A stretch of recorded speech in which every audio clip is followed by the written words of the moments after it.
Okay, let's talk about a battle that plays out in kitchens and offices every single day. Coffee versus soda. When you need that burst of energy to get you through, which one is actually the better choice? Well, in this explainer, we're going to dig into the science, compare the energy boost to the blood sugar impact, and find a clear winner. You know the feeling, right? It's 3 o'clock. Your brain feels like it's shutting down and you just need something to get you over the hump. So, do you reach for the coffee pot or do you hit up the soda machine? Let's settle this debate, starting right now with round one. First things first, let's talk about the main reason we even drink this stuff, the energy. But how do they actually work? Let's break down how each one gives you that lift you're looking for. So right off the bat, these two drinks go about waking you up in totally different ways. Coffee relies on caffeine to give you this nice, steady, sustained sense of alertness. Soda, on the other hand, it's a different game.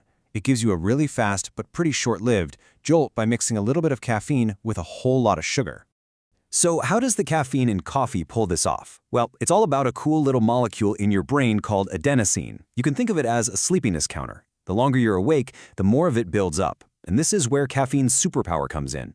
It literally swoops in and blocks the receptors for adenosine, basically putting its hand up and telling your brain, hold on, we're not tired yet. That's the secret sauce behind feeling so awake. And if you just look at the raw numbers, it's not even a contest. I mean, check this out. Your average cup of drip coffee has what? 3, maybe even 4 times more caffeine than a can of cola.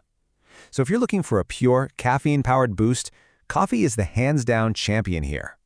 And that brings us to soda's secret weapon, which, it turns out, is also its biggest weakness. All that sugar. Yeah, you get that quick hit of energy, and it feels good for a minute, but it is super unstable. And that, of course, leads to the thing we all dread, the sugar crash, which can actually leave you feeling even more wiped out than you were before. All right, so that brings us perfectly into our next round, the impact on our blood sugar. And this is a huge deal, not just for your energy levels in the moment, but for your overall health in the long run. And wow, the difference here is just night and day. It's pretty stark, right?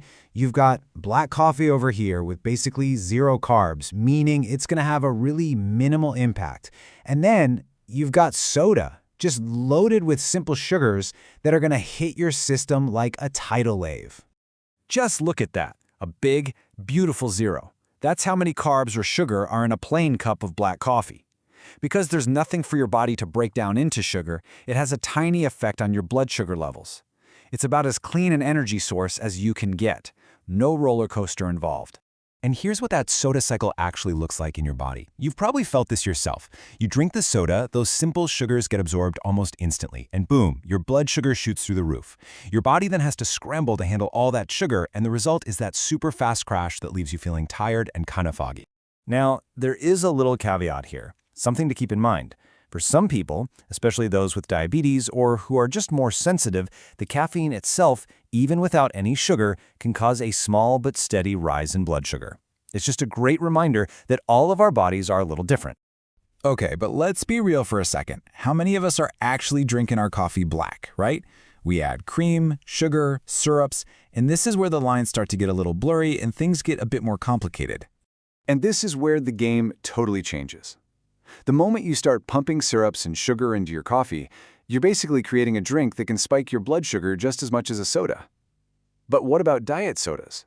Well, it's true that artificial sweeteners don't directly raise your blood glucose, but there's new research suggesting they might affect our gut bacteria over time, and that could change how our bodies handle sugar down the road. It's a really big question mark right now. Okay, the bell is ringing for the final round. We've looked at the energy boost, we've looked at the sugar spike, and we've even talked about add-ins. Let's put it all together and see who comes out on top in this showdown.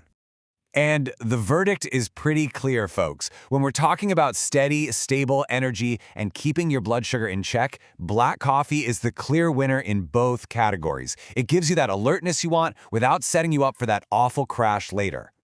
Yeah, that pretty much sums it all up. When you compare it to most sodas, simple black coffee is just a much safer bet if you're looking for alertness and stable blood sugar. So, hey, next time that afternoon wall hits you, now you know the score. You've got the info. The choice is always yours, of course, but what will you be reaching for?